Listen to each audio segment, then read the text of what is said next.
Conflictual interactions are fundamentally different from other types of relationships.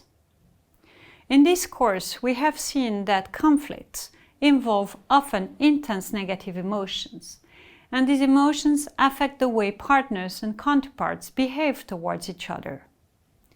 Rather than trying to suppress emotional reactions, it is important to manage them, to regulate them, so that they serve rather than hinder the development of an agreement.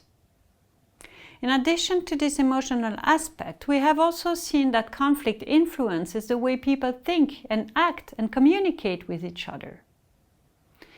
Conflictual communication, to name but one, is tinged with complaints, criticism, claims, distortions of reality, and even insults, all of which are present in much smaller quantities in normal interactions. To mitigate the inconvenience they cause, human beings have thought solutions to manage the conflicts that oppose them, and thus to allow the development of harmonious life in society. For a long time, traditional justice was more or less alone in this role, and it is only recently that mediation, as a conflict management technique based on dialogue, has come to assist it. Mediation has undeniable advantages over traditional justice. When properly conducted, it increases the optimality of the agreements, the satisfaction of the parties, and the quality of future relationships between the parties. But, as is the case with negotiation, mediation cannot be considered a panacea. Dialogue is not always possible. Used widely, it can certainly help to build, shape, and grow, but misused, it is just as effective in destroying relationships and amplifying problems. Nevertheless, mediation has many advantages. Communicative facilitation, social and emotional support, promotion of creativity, and assistance in decision-making are all means available to mediators to ensure an effective intervention in their management of other people's conflict.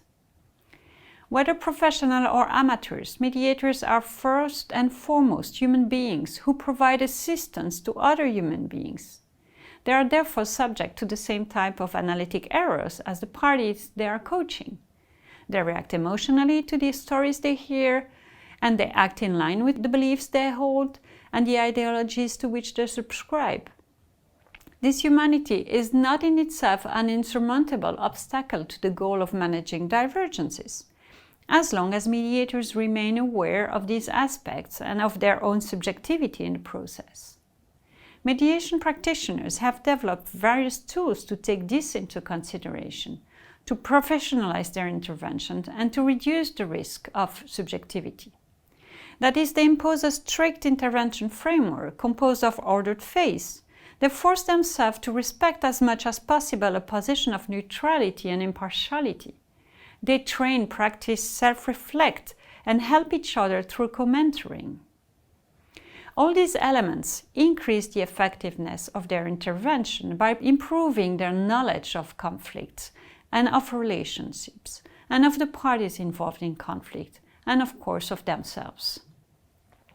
I hope you learned a lot of things in this course on mediation and conflict management, and that you enjoyed the course as much as I did enjoy preparing this course for you.